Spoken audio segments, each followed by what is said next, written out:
That is the main challenge with this pathway. If you don't get an employer and you have your IELTS, you have your ECA report, you have your experience, you have your CV and everything, without an employer, it cannot fly. Welcome back to my channel. Again, my name is Miss Bimbo. I'm a Nigerian trained pharmacist and a UK care assistant. And I talk about, life in the UK, how to navigate life in the UK as an immigrant. I give valuable information regarding working as healthcare assistants inside and outside the UK. So I talk about everything that is useful for you to move from your home country to the Western world, regardless of the country. Any useful information I come across, I come here to share it. And so much what has passed under the bridge. It's been quite a while that I saw you and that you saw me on this channel. I know I have lacked consistency, but I am praying to God to help me. We all need help. So without wasting much of your time, if today is your first time coming across my channel, please stick around. And in today's video, I have brought good news as usual for those people who are looking to move to Canada. So Canada in the past has had several immigration or migration pathways for foreign caregivers, to move to Canada. On such pathways, they have had pathways like the Living Caregiver Program, which ended in 2014. They've had the Caring for Children pilot program that ended in 2019, as well as the Caring for People with High Medical Needs pilot program that closed in 2019. And the Interim Pathway for Caregivers program closed also in 2019. And the most recent one was the Home Child Care Provider and the Home Support Worker pilot program, and that ended in 2024, last year, I think July 2000 or June 2024. So this particular home child care and home support worker was the one that many people used to, that many people learned about, that you could work in Canada as a nanny, taking care of children, childminder, and you could work as home support worker in Canada. And that one afforded you the opportunity to move to Canada on a temporary visa. And after which you have gained some experience in Canada, you could now, apply for your permanent residency. This particular new pathway that IRCC has recently announced is for caregivers as well, for care workers, and it's going to open on the 31st of March 2025, and it is called Canada's Home Care Worker Immigration Pilot Pathway. Home Care Workers Immigration Pilot Pathway. So this is for home care workers, home support workers. That means more like domiciliary. You're going to be, going to people's houses to care for them. Now, whether you are within the country, I mean Canada, or you're outside Canada, you can actually apply. And one good thing that makes this particular pathway stand out from the rest of the pathways in the past is that you are getting your permanent residency immediately you get your visa. So it's a direct PR pathway, just like express entry and PNP provincial nomination, they are just like the same.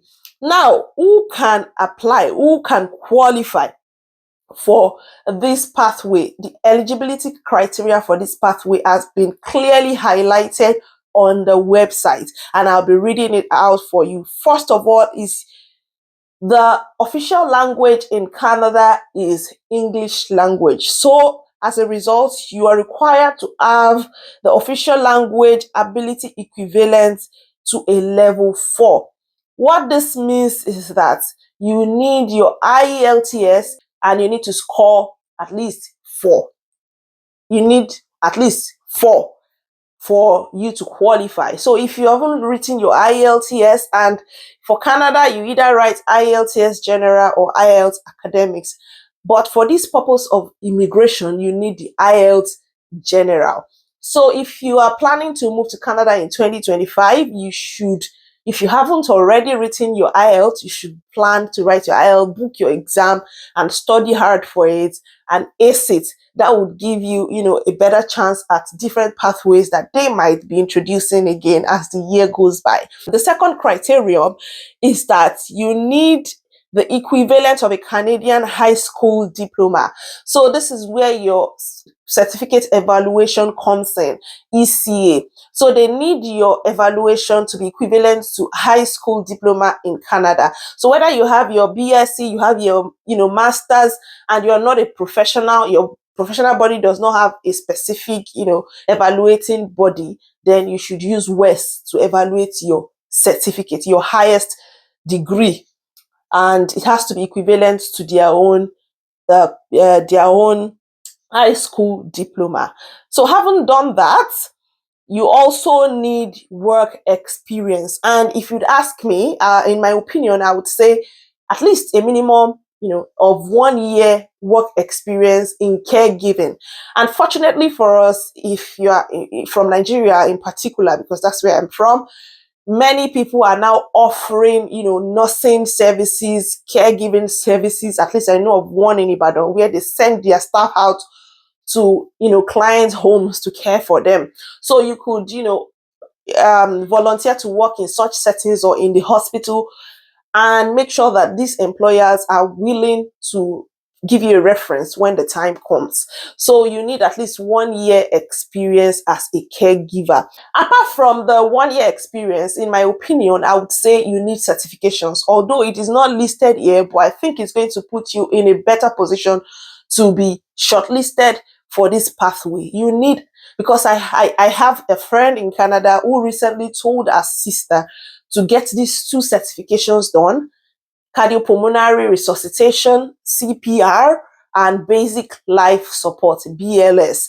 So these particular, they should be practical certifications, practical trainings, on-site trainings where they would train you and they would give you certificates. I don't know what bodies or what organizations do that in Nigeria, but you could find out, just make your research. And lastly, you need a job offer from, a potential employer, from an employer. And if you would ask me, I would say go on Indeed. Go and look for agencies that are recruiting for, home caregivers in Canada. You can always find them on Indeed. But please be mindful, don't pay money to people, don't pay anybody. You can also make your research online to find out if there are agencies that can connect you to potential employers in Canada. And if you have family members or friends in Canada, you could, beg them to help you look for, potential employers, people that can employ you, because that is the main challenge with this pathway. If you don't get an employer and you have your IELTS, you have your ECA reports, you have your experience, you have your CV and everything, without an employer, it cannot fly. So you need an employer. And how do you do this? Look out for agencies that can connect you with potential employers on Indeed, or you call your family and friends. And if I also get any information regarding any potential employer or any agency, be rest assured that I'm going to come here to share with you. So if you have watched this video up to this point, I'd like to say a very big thank you to you. I'm going to leave the link to this particular information in the description so that you can also check it out and be abreast of future updates regarding this pathway, so that you also can keep abreast of all information and news regarding it. And please, they say success is opportunity that meets preparation. So try as much as possible to make sure that you align yourself, you position yourself well in 2025 in a way that when opportunities come, you can grab those opportunities. Thank you so much for watching, and I hope to see you in my next video.